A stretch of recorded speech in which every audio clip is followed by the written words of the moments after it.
केल्यावर जातात म्हणा आणि डांगे मारायचे म्हणा. समचरण दृष्टी विठेवरी साजिरी समचरण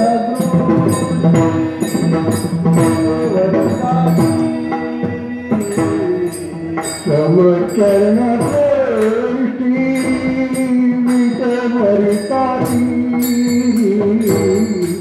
समचरण दृष्टी विठेवरी साजिरी समचरण दृष्टी विठेवरी साजिरी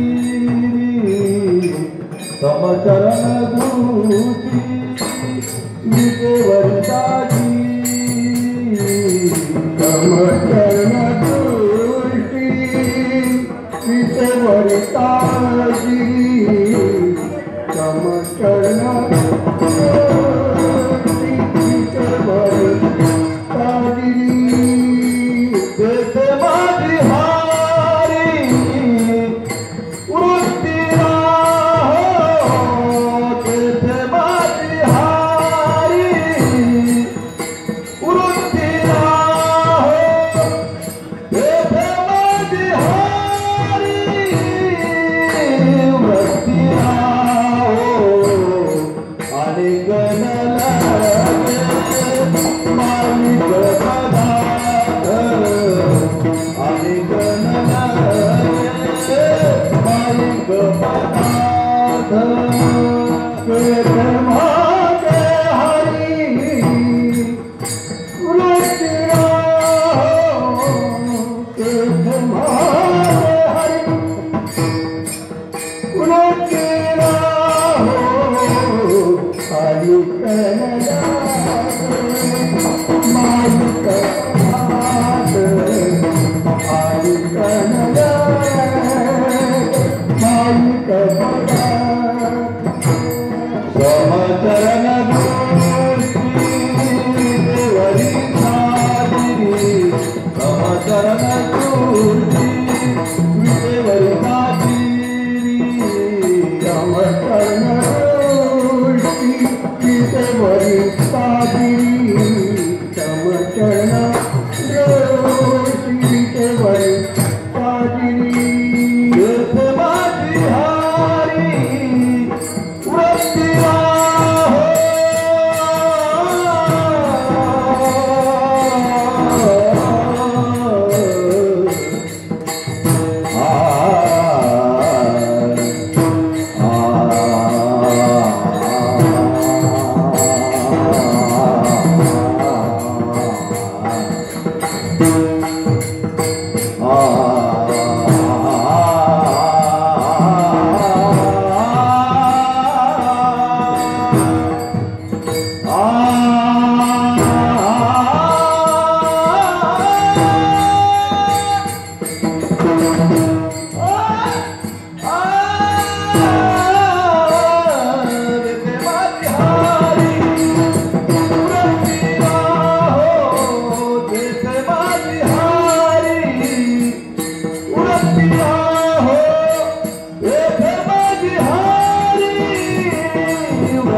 टाक मग महाराज.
रामचरण दृष्टे विटेवरे साजेरे तेथे माझे हरे वृत्ती राहो आणि कनलगे माईक पदार्थ तेथे माझे अर्थ नको देवा ब्रह्मादिक पदे दुःखाचे शिराने तेथे दूषित जने जडो देशे आणि कनलगे माईक पदार्थ तेथे माझे अर्थ नको देवा तुका म्हणे त्याचे कळले आम्हा वर्म जे जे कर्म धर्म नाशवंत आणि कनलगे माईक पदार्थ तेथे माझे अर्थ नको देवा विडा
पांडुरंगा करो प्रथम त्यांच्या कृपादाने कथेचा विस्तार बाबाजी सद्गुरु दास तुका नमो ज्ञानेश्वरा निवृत्ते उदारा सोपान देवा मुक्ताबाई नमो त्रिभुवन पावनी आद्यत्रय जननी देवाची प्रस्तुत कीर्तन सेवेसाठी घेतलेला जो अभंग आहे देहूचे संत श्रेष्ठ जगद्गुरु तुकोबाराय यांच्या गाथ्यातील गाथा आरंभ करणारा मंगलाचरणातून स्वीकारला जाणारा अभंग आज या ठिकाणी लिंगायक्य सिद्धरामप्पा हत्तुरे यांच्या 16व्या पुण्यस्मरणाप्रित्यर्थ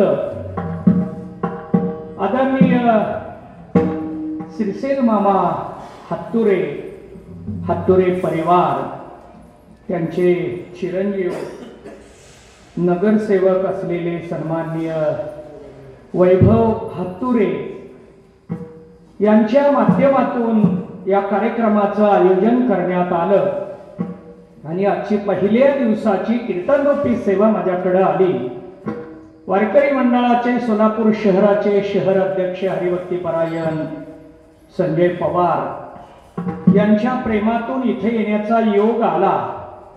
दरवर्षी या सप्ताहातली काल्याची सेवा माझ्याकडे असते, पण यंदा कोरोनामुळे सप्ताह होईल न होईल, कारण मागच्याही वेळेला अडचण निर्माण झाली, त्यामुळं अंशात्मकरित्या पुण्यस्मरणाचा कार्यक्रम परिवाराकडून करण्यात आला. आणि आता यावेळेला जास्त गर्दी न करता कार्यक्रम कसा करता येईल हा विचार डोळ्यासमोर ठेवून सर्वांपर्यंत निरोप न पोहोचवता मर्यादित असा निरोप देऊन या पद्धतीने आपण कार्यक्रम करावा असा मामांचा निरोप माझ्या समोर आला. कारण कोरोना हा 1.5 वर्ष झाली संपूर्ण राज्याला, आपल्या जिल्ह्याला कोरोनाचा त्रास, शासकीय निर्बंध या माध्यमातून आपण पुढे जात असताना हा कार्यक्रम आल्यानंतर आम्ही थोडंसं काल्याच्या वेळेला सोलापूर शहरामध्ये नाही, मुक्ताईनगरला आम्ही सप्ताहाचं आयोजन केलेलं आहे. आणि त्यामुळं काल्याच्या सेवेला येता येत नसल्यामुळं सुरुवात तरी व्हावी या हेतून माझ्याकडे सेवा सोपवली. आणि वारकरी संप्रदायाच्या प्रथेप्रमाणे पहिल्या दिवशी मंगलाचरण करावं असा नियम असल्यामुळे हा अभंग निवडला.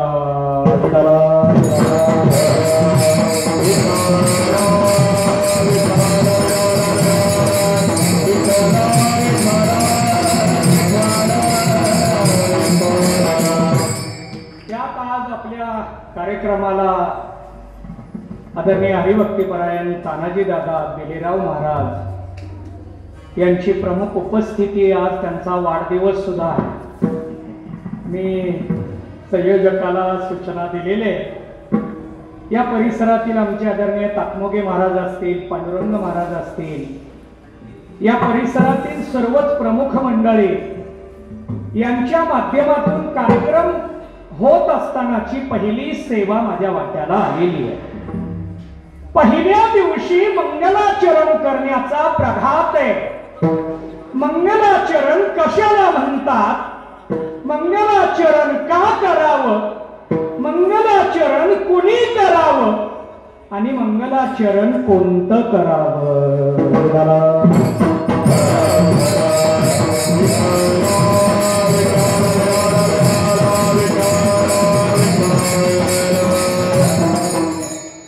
यामध्ये जाता जाता माझ्याकडून एक नाव राहून गेलं. आमचे सन्माननीय पोपटजी माळी साहेब आज आवर्जून उपस्थित आहेत. त्यांनी मला मागच सांगितलं होतं की शहरामध्ये कीर्तन असताना मला थोडंसं सांगा.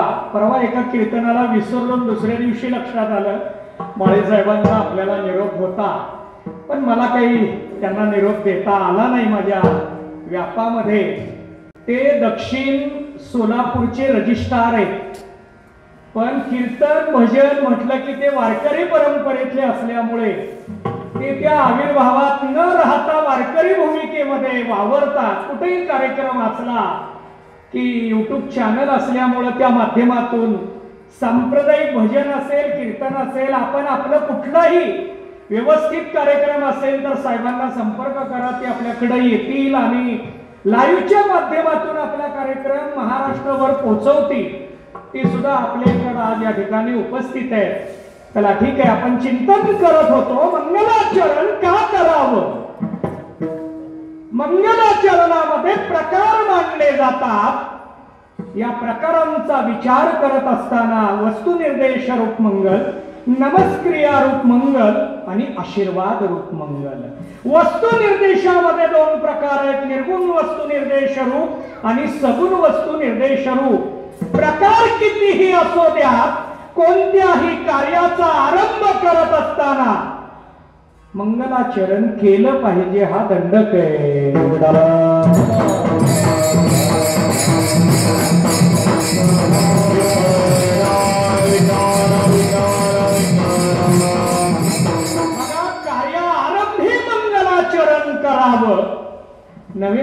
आपण नवीन वस्तू जरी घेतली, टीव्ही खरेदी केली, घरी आल्यानंतर पूजा करतात, फ्रीज घेतला पूजा करतात, बंगला घेतला पूजा करतात, प्लॉट घेतला पूजा केली जाते, शेती घेतली पूजा केली जाते, गाडी घेतली, कोणतीही वस्तू घेतल्यानंतर त्याची आपल्याकडून उपभोगाला सुरुवात करण्या अगोदर पूजन करणं याला मंगलाचरण म्हणतात.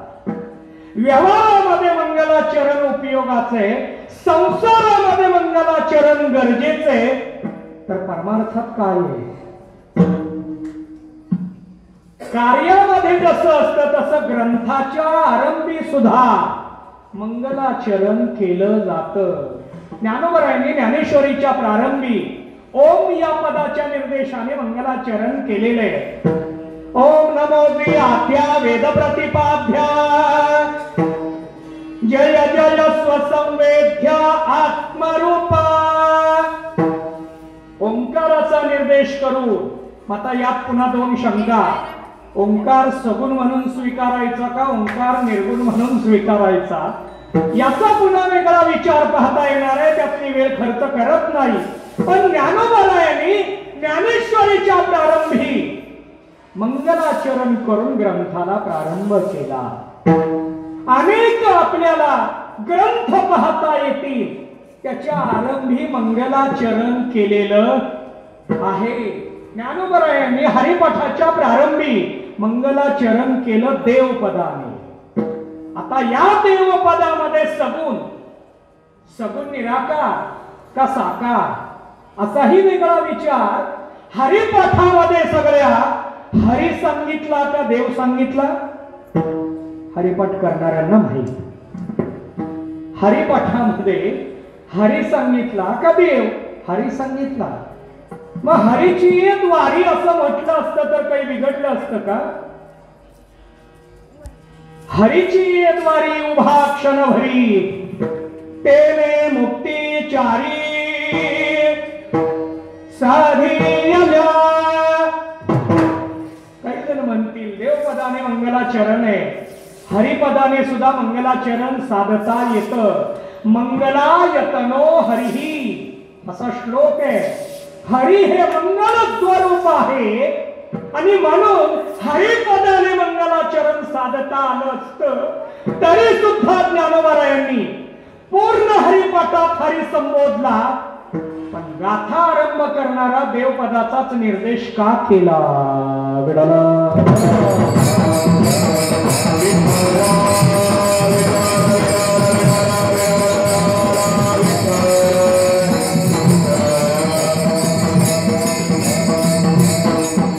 चला ठीक आहे, आपण मंगलाचरण पाहतोय. मंगल का करावं? अमंगलतेतून बाहेर निघण्यासाठी मंगलाचरण करणं गरजेचं असतं. मग जीवनामध्ये अमंगल काय काय आहे हे मी आजच्या कीर्तनात वेगळं सांगायला नकोय. जाऊ द्या, याचा अर्थ ज्यांना कळाला त्यांना कळू द्या, बाकीच्यांनी सोडून द्या. अमंगल कशाला म्हणतात याची सुरुवात कुठून आहे? आपल्या जीवनामध्ये आपल्याकडून घडणारं कर्म मंगलमय असावं का अमंगलमय असावं हे आपल्या वृत्तीवर अवलंबून आहे का हे आपल्या विचारावर अवलंबून आहे का हे आपल्या संस्कारावर अवलंबून आहे का हे आपल्या कर्मावर अवलंबून आहे?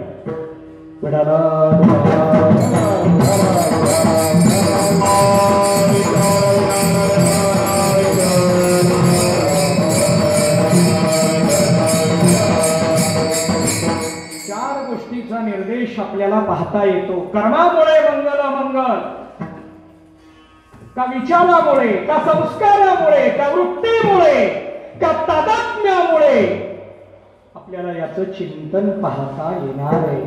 चला ठीक आहे, पण आपल्याकडून अमंगल घडू नये याच्यासाठी मंगलाचरण करावं लागतं. मग काही जण म्हणतील सप्ताहामध्ये सगळंच मंगलमय असतं ना, तिथं अमंगलतेचा प्रवेश कुठे आहे?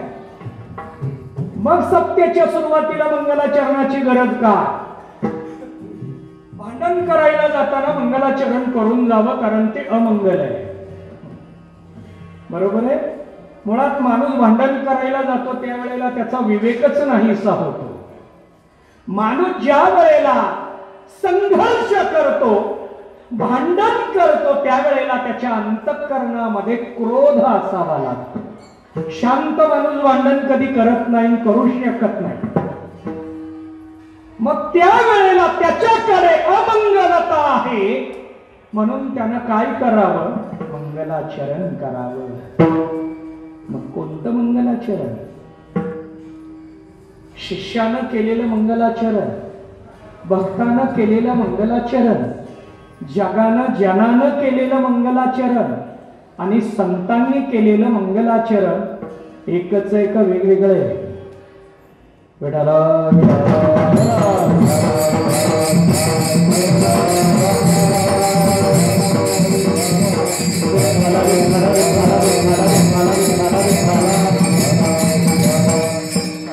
ठीक आहे. संत महात्मे ही मंगलाचरण करतात. बघा, पंढरपूरच्या नदीमध्ये स्नान करावं याच्यासाठी निर्देश केला जातो.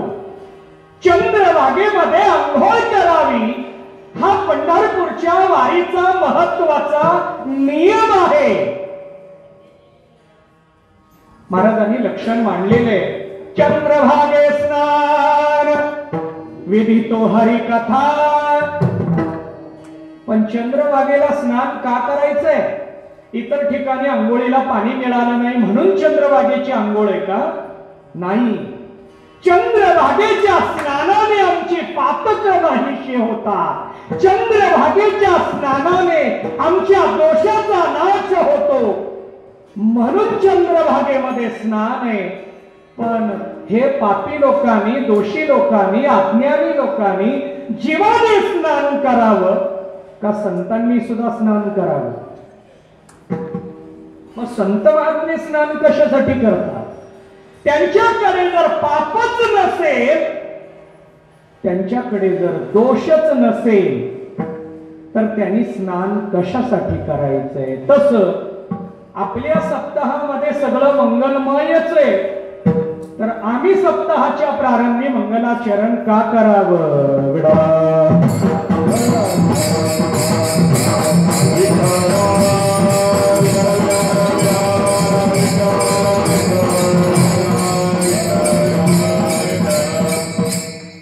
जगाचा मालक जरी जन्माला आला, तो जिथं जन्माला आला त्या माता पित्यांना त्यानं जन्मभर वंदनच केलं पाहिजे. जगाचा मालक आहे म्हणून वंदन करायचं नाही असे का? मनात यायला अवकाश ते काहीही प्राप्त करू शकतात, तरी त्यांना पाया पडणं हे कर्तव्य आहे. आणि पाया पडणं म्हणजेच नमस्कार, मंगलाचरण आहे. मंगलाचरणाची ही भूमिका आहे आणि म्हणून मंगलाचरण केलं पाहिजे. आपण सुद्धा आता ट्रिपला निघालो, काही जण ट्रॅव्हल्सनी जातात, काही रेल्वेनी जातात. मग ट्रॅव्हल्स असतील तर जाताना यात्रेला जाण्यापूर्वी त्या गाडीची पूजा केली जाते. पाठीमागे मला हरिभक्तीपरायण ज्योतिराम चांगले, कुठं रामेश्वर, काशीला जाताना 2 गाड्याच्या पूजनाला त्यांनी मला बोलावलं होतं. गाडीची पूजा करून मग यात्रेला प्रारंभ. काय आहे? मंगलाचरण आहे. आता यात्रा करायला जाणारी मंडळी यात्रेमध्ये जाऊन देवदर्शन करणार आहेत, यात्रेतल्या तीर्थाचं स्नान दर्शन करणार आहेत, सत्संग करणार आहेत, तरी मंगलाचरणाची गरज का? मंगलाचरण हे केवळ दोषमुक्तीसाठीच असं नाही, तर मंगलाचरण हे कर्तव्य आहे. आपण मंगलाचरण हे पहिल्यांदा प्राधान्यानं कर्तव्य म्हणून केलं पाहिजे. मग कुणी का असे ना, त्या जीव असो, साधक असो, मुक्त असो, सिद्ध असो, संत असो, कुणी का असे ना, मंगलाचरण आमच्याकडून घडलं पाहिजे, हे आमचं कर्तव्य ठरतं. हा एक भाग. दुसरं, मंगलाचरण केल्यामुळे आम्हाला आशीर्वाद मिळतो. मंगलाचरणाने आम्ही पाया पडण्यातून नमस्क्रियारू ज्यांना पाया पडतो त्यांच्या स्वरूपामुळे वस्तू निर्देश रूप. 3 प्रकारच्या. आता यातून आपण पुढे जाऊया. मंगलाचरण शब्दामध्ये का ध्वनीमध्ये का क्रियेमध्ये? मंगलाचरण करावं ठीक आहे, पण बघा लग्न सोहळ्यामध्ये किंवा काही कार्यक्रमांमध्ये पूर्वी सनई लावली जायची. पहाटेच्या वेळेला जर सनई कानावर पडली तर आता कंप्लेंट होते. आता काळ बदललाय, आताचा काळ बदललाय. रात्री 10च्या आत संपलं पाहिजे आणि सकाळी 6च्या पुढे सुरू करा. तुमचा काकडा सगळं जे काही असेल ते आमच्या झोप मोड करून का. शेजा पाजारची मंडळी आपल्याला सांगतात काकडा करा, नाहीतर काही करायचंय ते करा, पण आमची झोप मोड न करता जाऊ द्या. यातला भाग सोडून द्या. माझं चिंतन काय चालू आहे? जर आपल्याला असा आवाज कानावर पडला मन समाधान होत. नवे नवे पूजेच्या वेळेला मंदिरामध्ये शंख वाजवला जातो. कशाचं लक्षण आहे? ध्वनी मंगलाचरण आहे. बासरी वाजवणं ध्वनी मंगलाचरण आहे. सनई वाजवणं ध्वनी मंगलाचरण आहे. विणा वाजवणं ध्वनी मंगलाचरण आहे. मृदंग वाजवणं ध्वनी मंगलाचरण आहे. याच्यामध्ये संप्रदायाने पेटी घेतली नाही बरं का, म्हणून मी पण त्याचा उच्चार करत नाही. कार्यक्रमाला वापरतो आपण हा भाग वेगळा, पण ध्वनी मंगलाचरणामध्ये त्या सगळ्या विषयात घंटानाद. आपण मंदिरात गेल्यानंतर घंटा वाजवतो. कशासाठी? मंगलाचरण आहे. या सगळ्या गोष्टीतून ध्वनी रूपाचं आहे. शब्दातून मंगलाचरण करतो आपण आणि क्रियेतून. क्रिया म्हणजे नेमकं काय? कीर्तन करणं, पूजन करणं, दर्शन करणं, पारायण करणं, अनुष्ठान करणं, हे क्रियात्मक मंगलाचरण आहे. विठ्ठला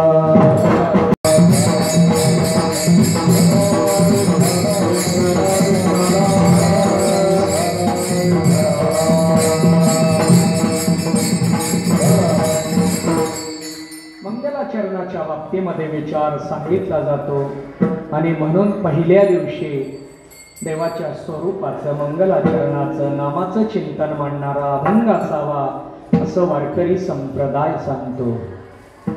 आपल्या कीर्तनाला वारकरी संप्रदायिक संस्काराची मंडळी आहेत आज, म्हणून मी तेच बोलायला लागलो बरं का. आणि ही कायम तेच असतात, म्हणून त्याच संस्कारात आपण त्यांना घट्ट करण्यासाठी तो विचार पुन्हा पुन्हा पुन्हा पुन्हा आपल्याला मांडावा लागतो. आणि त्यामुळे आपण मंगलाचरणाचा विचार करायला लागलो. या मंगलाचरणाच्या माध्यमातून आपलं जीवन मंगलमय बनावं याच्यासाठी मंगलाचरण, का फक्त सप्ताह निर्विघ्न पार पडावा म्हणून मंगलाचरण? यात्रा चांगली व्हावी म्हणून मंगलाचरण, का वारी चांगली व्हावी म्हणून मंगलाचरण? जीवन मंगलमय बनावं म्हणून मंगलाचरण करायचंय. मग आम्ही ग्रंथ श्रवण करताना पहिल्याच प्रारंभाच्या दिवशी मंगलाचरण ग्रंथाला प्रारंभ होतो, पण जीवन अमंगलच राहतं असं का? किती ग्रंथ ऐकले विचारतात सहज आपल्याला. आता सगळ्याला सगळा अभ्यास नसतो. दाताच्या डॉक्टरांना डोळ्याचा अभ्यास नाही, डोळ्याच्या डॉक्टरांना कानाचा अभ्यास नाही, कानाच्या डॉक्टरांना मर्यादित आहे. तसं आपल्याला जर विचारलं हरिपाठातल्या अभंगाची संख्या किती, आपण हरिपाठ केलाय म्हणतोय, पण आकडा कधी मोजला? जसं जेवण करताना आपण भाकरी चपाती मोजतो का? कुणी मोजत नाही. पोट जोपर्यंत सांगत नाही बस कर आता, तोपर्यंत चालूच राहत. तसं आम्ही हरिपाठात कधी मोजमाप केलेलं? अचानक कीर्तनकारांनी विचारलं हरिपाठात अभंग किती? सगळ्याला टेन्शन येतं, ताण येतो. हरिपाठात हरी शब्द किती वेळा आला? लगेच टेन्शन येतं, ताण येतो. घाबरायची गरज नसते. आपण त्या विषयात कधी तज्ञपणाकडे गेलोच नाही, अभ्यासच केला नाही. अहो, आपला सगळ्याचा प्रपंच करून परमार्थ आहे. प्रत्येक जण प्रपंचातला व्याप सांभाळ परमार्थ करत असल्यामुळे परमार्थात श्रद्धेला भावाला प्राधान्य देऊन आपला वर्ग पुढे जातो.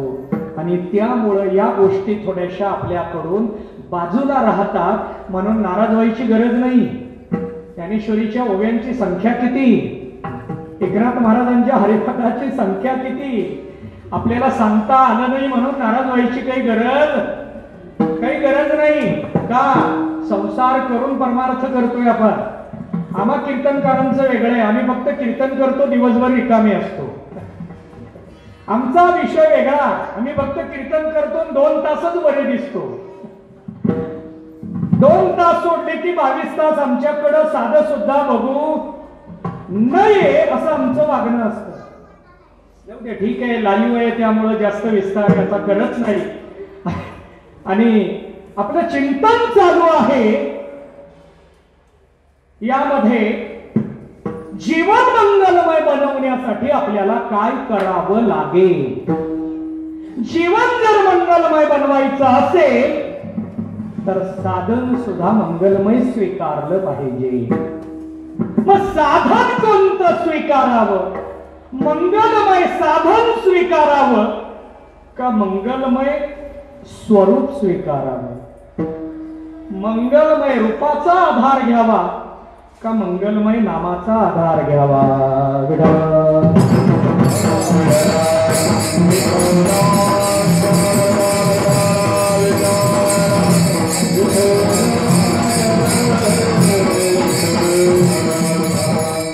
नामरूपाच्या बाबतीमध्ये महाराजांनी शब्द बदलून हेच चिंतन मांडलेलं आहे.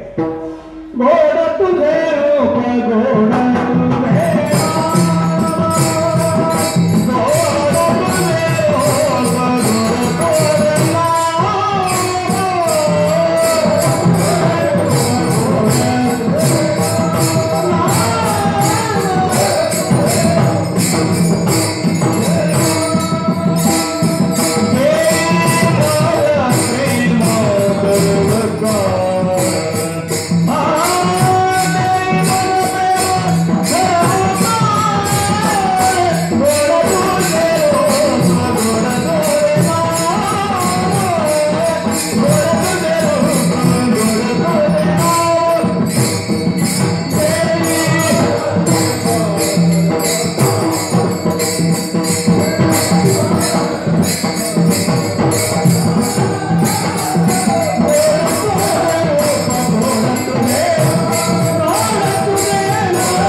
गोड हा फक्त जिभेचा संबंधाचा शब्द नव्हे, मंगल स्वरूप प्रकट करणारा शब्द म्हणजे गोड आहे. जिभेचा विषय हे पंचविषयात आहे. शब्द, स्पर्श, रूप, रस आणि गंध हे पंच ज्ञानेंद्रियाचे विषय आहे.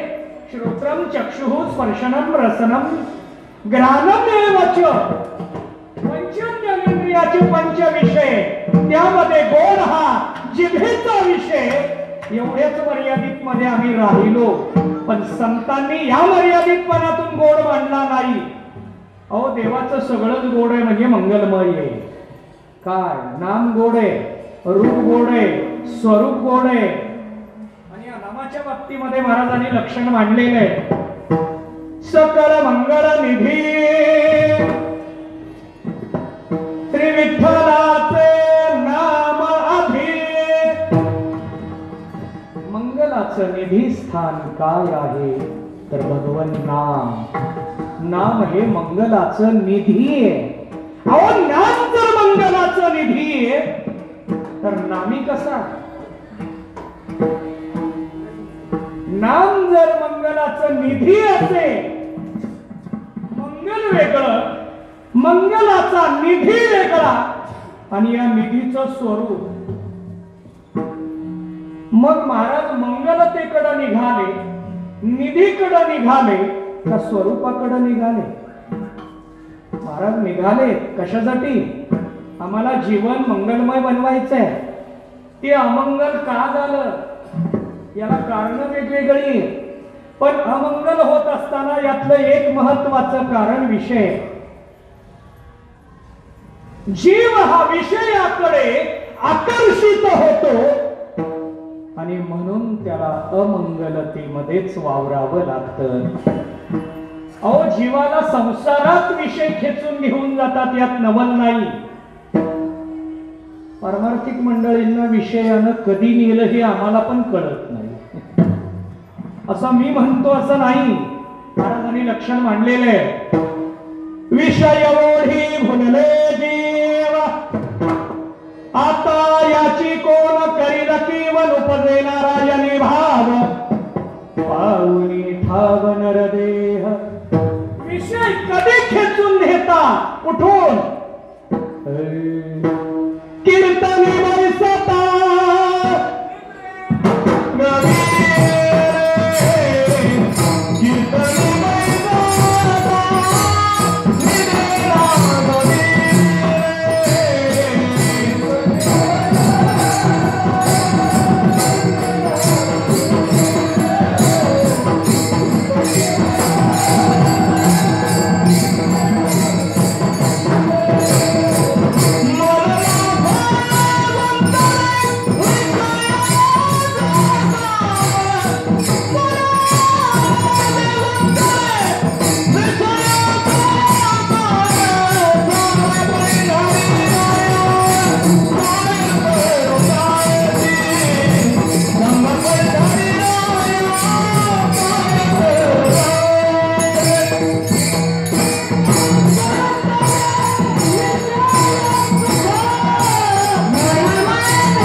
कीर्तनामध्ये आम्ही बसलो आणि मन विषयाकडे धावू लागलं. असं 12व्या शतकात नामदेव महाराजांनी देवाच्या समोर मांडलेले 800 वर्षापूर्वी. 850 900 वर्षापूर्वी नामदेव महाराजांनी पांडुरंगासमोर विषय मांडला आणि त्या विषयातून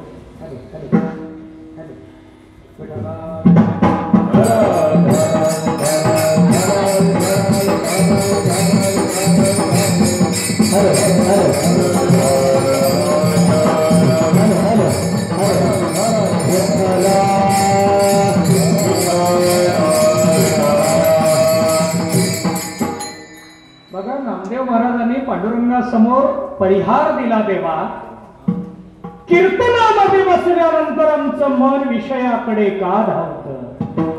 तुमचं नाम मंगल स्वरूप आहे, तर या मनाने नामाला स्वीकारावं का विषयाला स्वीकारावं. अमृताहुनी गोड नाम तुझे देवा मन माझे केशवा कावाने घे. सांगा पंढरी राया काय करूयाचे. देवा भगवंता पांडुरंगा सांगा माझं मन का बरं नामाकडे जात नाही. नाम आहे, गोड आहे, मंगल स्वरूप आहे, मनाने नामाचा स्वीकार करावा का अमंगलतेकडे जावं? यातला एक व्यवहार मांडतो. आपल्याला सगळ्याला दूध आवडावं का चहा? काय आवडतं? विठाला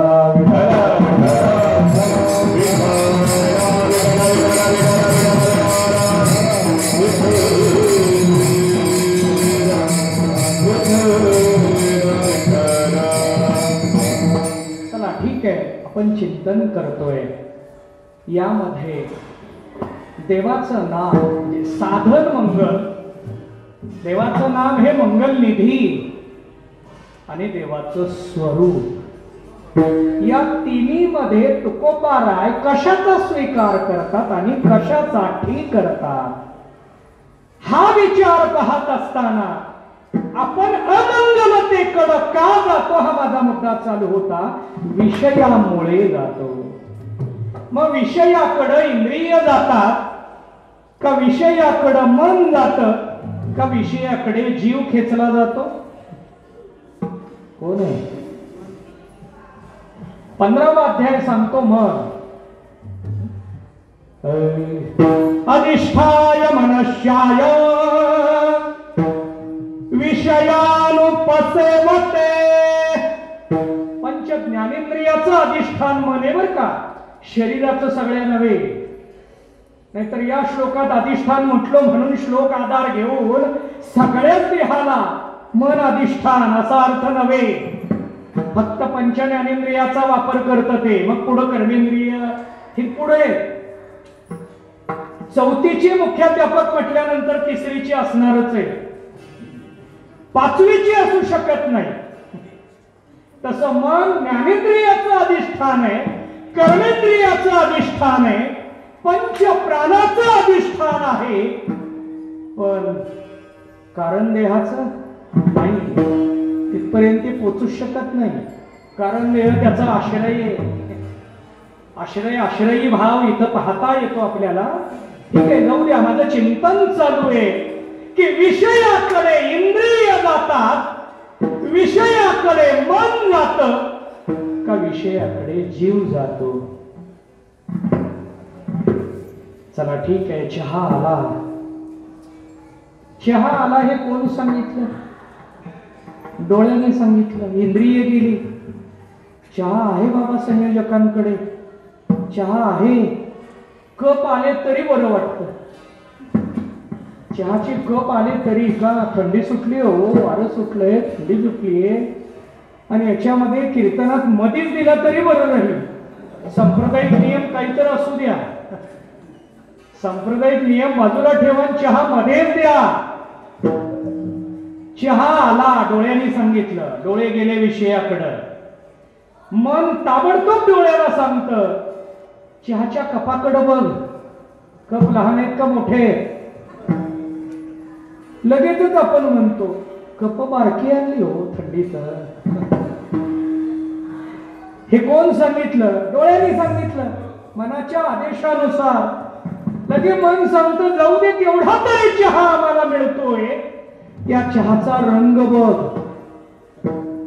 मनानं ऑर्डर केल्याबरोबर डोळ्यानं रंग सांगितला,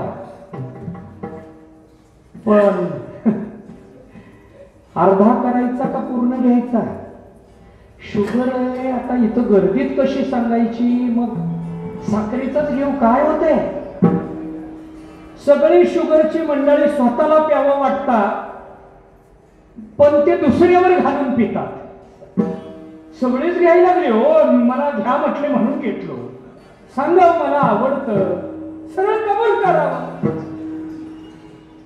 जाऊ दे, कीर्तनात बसत नाहीत वगैरे त्यांनी नका कबूल करेना, पण कीर्तन भजन परमार्थ करणाऱ्यांनी तर आपला आपला विचार कबूल करावा. मला चहा आवडतोय, गोड आवडते, मी घेतलं. नाही, शेजाऱ्याने आग्रह केला, शेजाऱ्याने आग्रह केला विना घ्यावर म्हणून घेतो का आपण? आग्रह कोणता मान्य होतो? मनानं आखून दिलेल्या आदेशाचा. माझं चिंतन चालू आहे. विषयाकडे इंद्रिय जातात, विषयाकडे मन जात, पण याच्या पुढे जाऊन विषयाकडे जीव जातो. कारण विषयाचा उपभोग मनाला नकोय. कारण मन हे नपुसक आहे.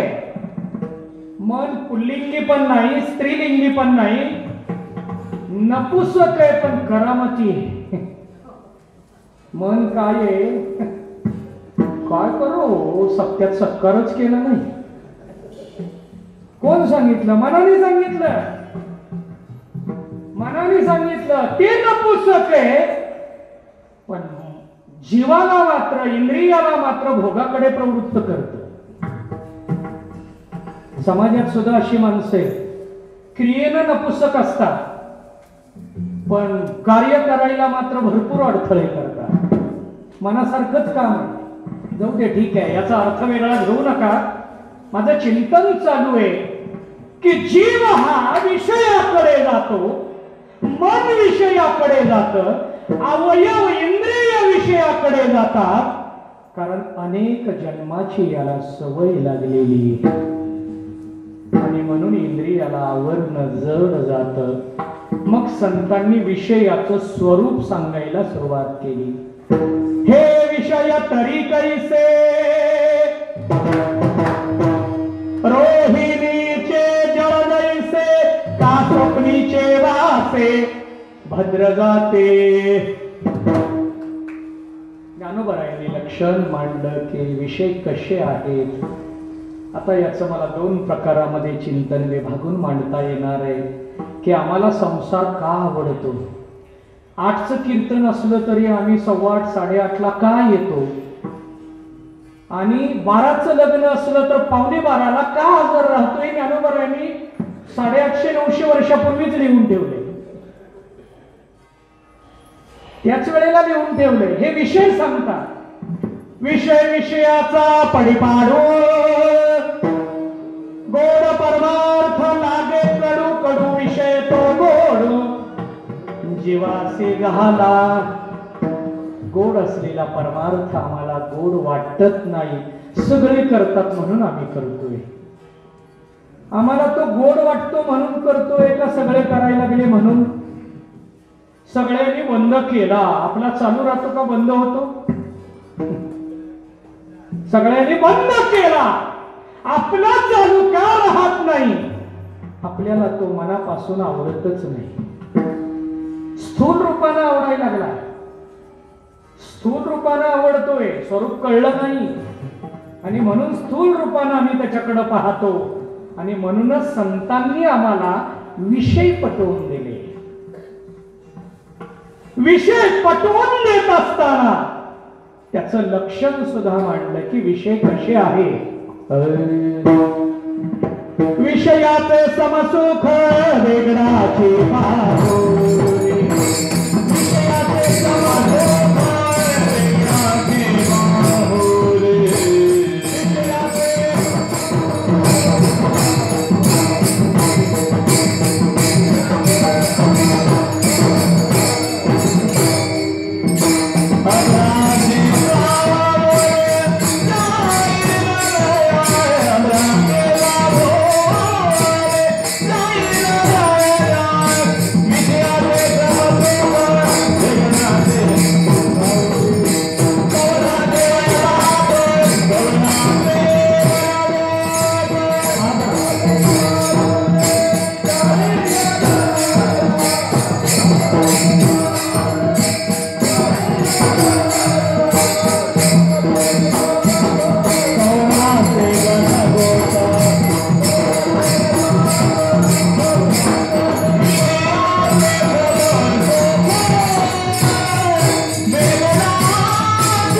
बेगडाची बाहुली अबराची सा राहुने जाईल रजा. अमंगलतेचं लक्षण मी आपल्या समोर मांडत होतो. विषयामुळे अमंगलता का आसक्तीमुळे अमंगल? आता थोडं डोक्याला ताण द्यावा लागतो, बरोबर आहे. मग डोकं जर आपलं काय जाऊ द्या, ठीक आहे, आपण बऱ्यापैकी सकारात्मक बोलू असं मी ठरवून आलोय. कारण भरपूर डोस झालाय आपला, म्हणून आज सगळं सकारात्मक असावं या हेतून मी माझा विचार थोडा बदललाय. चला ठीक आहे, माझं चिंतन काय चालू आहे? अमंगलता विषयामुळे का आसक्तीमुळे? आसक्तीमुळे. आसक्ती आत आहे का बाहेर आहे? आत आहे. विषय आत आहेत का बाहेर आहे? काही जण म्हणतील कीर्तन खूप जड व्हायलो. सराफ कट्ट्याला जाणारा वर्ग खूप कमी असतो आणि मार्केटमध्ये फिरणारा वर्ग खूप गर्दीचा असतो आणि त्यामुळं सराफ कट्ट्यातल्या गर्दीत सराफ कट्ट्याकडे येणाऱ्या मंडळींना सोनंच द्यावं लागतं आणि त्यामुळं सोन्याचा विचार जर मांडायचा झाला तर सोनं रूपातनं सोनं द्यावं लागतं, बरोबर आहे. चला ठीक आहे, माझं चिंतन काय चालू आहे? आसक्ती आत आहे, विषय बाहेर आहे. पण बाहेरचे विषय अंतःकरणात त्या आसक्तीला गप्प बसू देत नाही. इथं अमंगलता. आणि म्हणून मंगलाचरण करणं गरजेचं आहे. मंगलाचरण करावं लागतं. पण मंगलाचरण करत असताना महाराजांनी जीवनाचं मंगल कसं व्हावं याची प्रक्रिया मांडायला सुरुवात केली. प्रस्तुत अभंगाचं पहिलं चरण.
सर्वनाम आहे.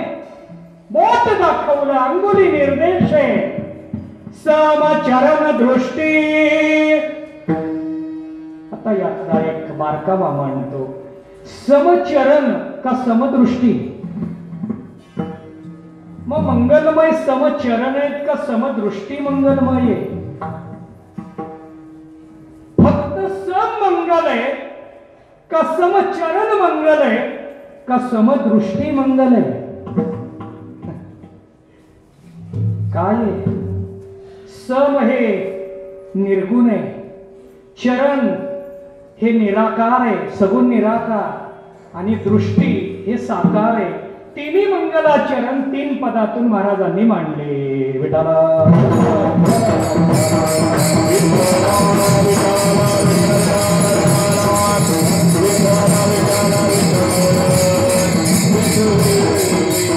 आता हे कसं बसवायचं म्हटलं तर माझा अभंग तसाच राहील. अर्धा तास फक्त शिल्लक आहे. यात पुन्हा सांप्रदायिक सगळे नियम पाळायला बाकी वेळ देऊन मग माझं चिंतन आणि त्यामुळं सगळा विस्तार आत्ताच्या वेळेत होणं खूप अवघड आहे. पण एक वेगळा विचार आजच्या कीर्तनामध्ये आपल्या समोर आला. समपदाचं चिंतन, चरणपदाचं चिंतन आणि दृष्टीपदाचं चिंतन. यामध्ये आणखीन दृष्टीमध्ये केवळ विटेवर उभा राहिलेला आहे म्हणून दृष्टी, का विशिष्ट पद्धतीची दृष्टी धारण केली म्हणून तेथे माझे. तुम्ही म्हणाल हा संदर्भ कसा आहे, पटवून देतो. ध्यानाचे प्रकार मांडत असताना या दृष्टीला महाराजांनी केवळ दृष्टी न म्हणता ध्यान म्हटलेले. सुंदर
सुंदर आहे का त्याचं ध्यान सुंदर आहे, या अभंगात काय सांगायचंय.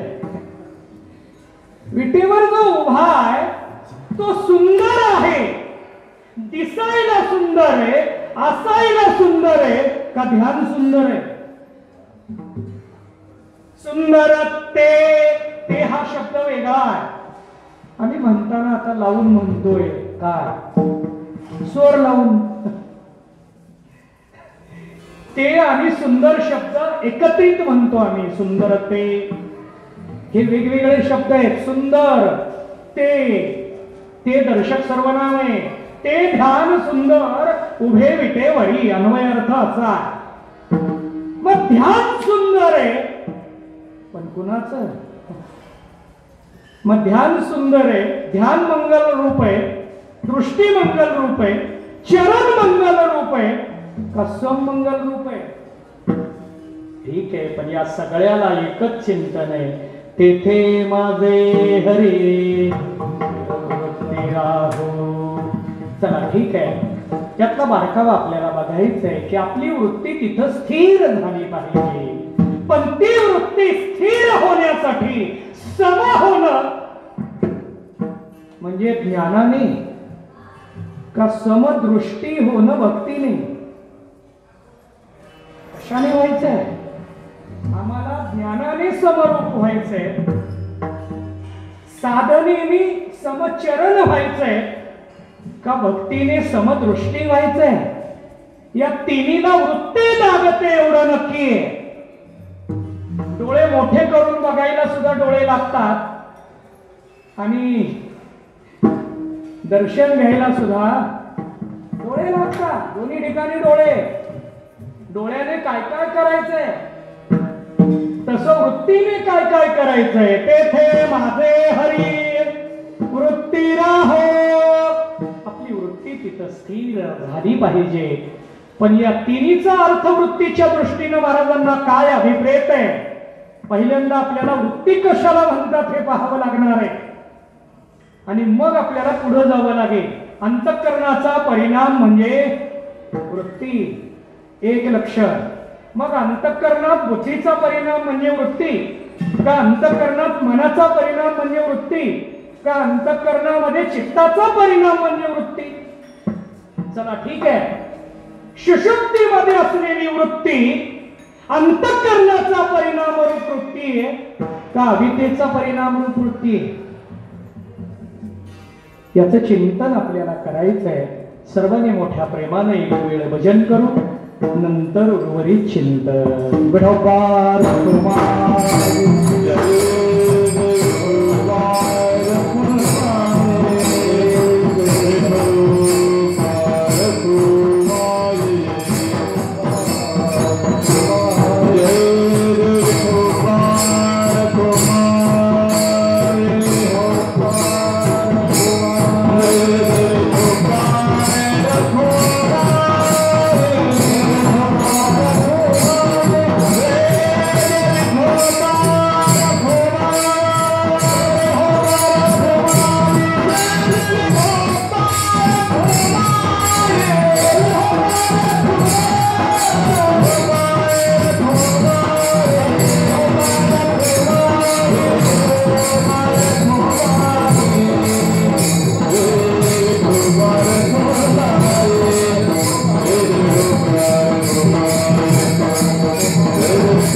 पांडुरंग माने महाराज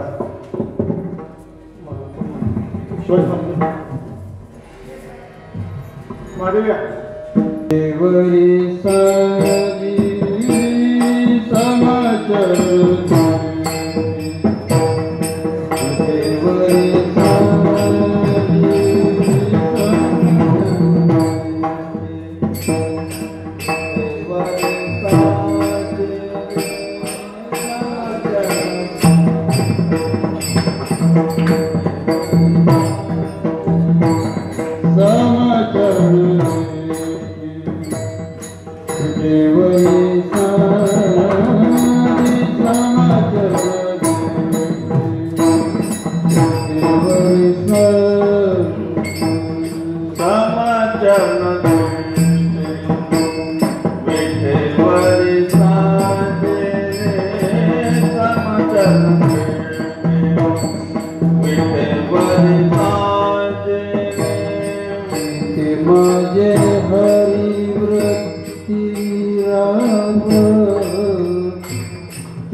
Ah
समचरण दृष्टे वेटेवरे साजेरे तेथे माझे हरे वृत्ती राहो आणि कनलगे माईक पदार्थ तेथे माझे अर्थ नको देवा. आपण चिंतन करत होतो की तुकाराम महाराजांनी तेथे काय ठेवायला सांगितलं? वृत्ती. वृत्ती काय आहे? कुठे मिळते वृत्ती? वृत्ती म्हणजे काय? अवयव आहे आपला एक. जसे आपल्याकडे डोळे आहे, कान आहे, नाक आहे, जीभ आहे, मन आहे, बुद्धी आहे, तसं वृत्ती. पण वृत्तीची व्याख्या वेगवेगळी आपल्या समोर येते. ग्रंथ तर जशी आपण श्रवण करत जाऊ तशी वृत्तीची व्याख्या सुद्धा त्या पद्धतीनं सूक्ष्म होत गेलेली.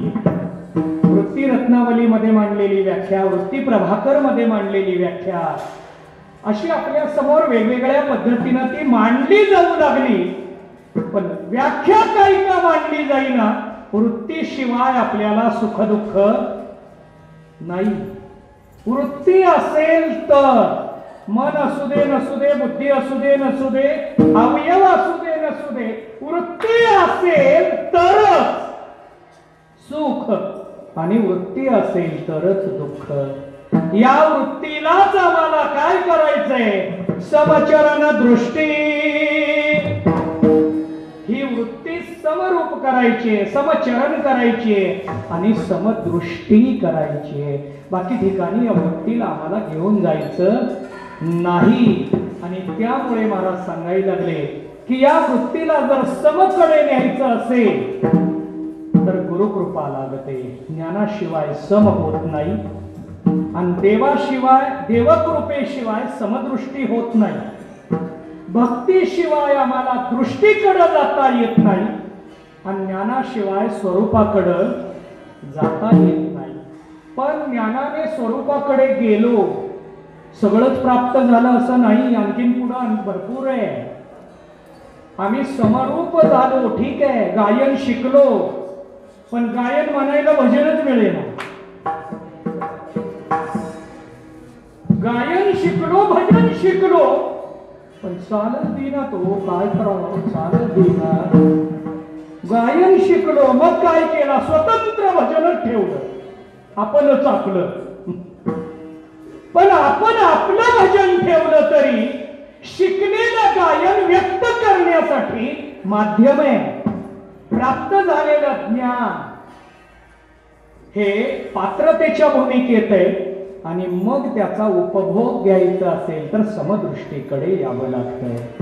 तुम्ही म्हणाल ज्ञान पात्रतेच्या भूमिकेत कसं?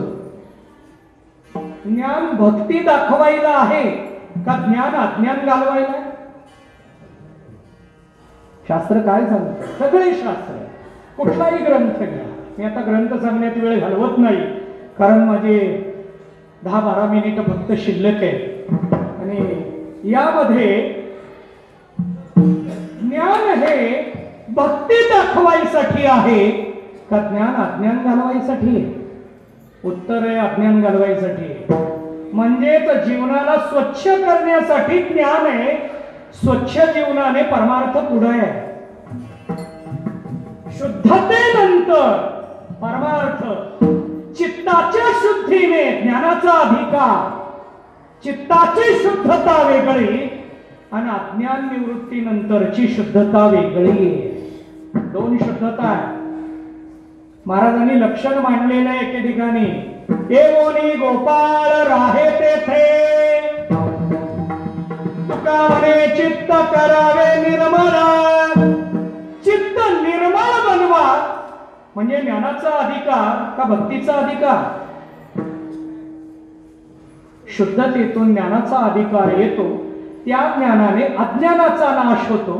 अज्ञान निवृत्तीनंतरची जी शुद्धता त्या शुद्धतेतून आम्हाला भक्ती करायची आहे आणि त्या भक्तीसाठी समदृष्टी लागते.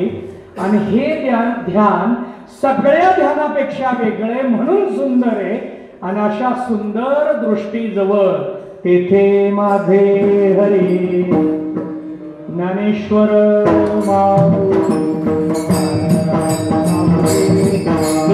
ज्ञानेश्वर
विठ्ठल जय जय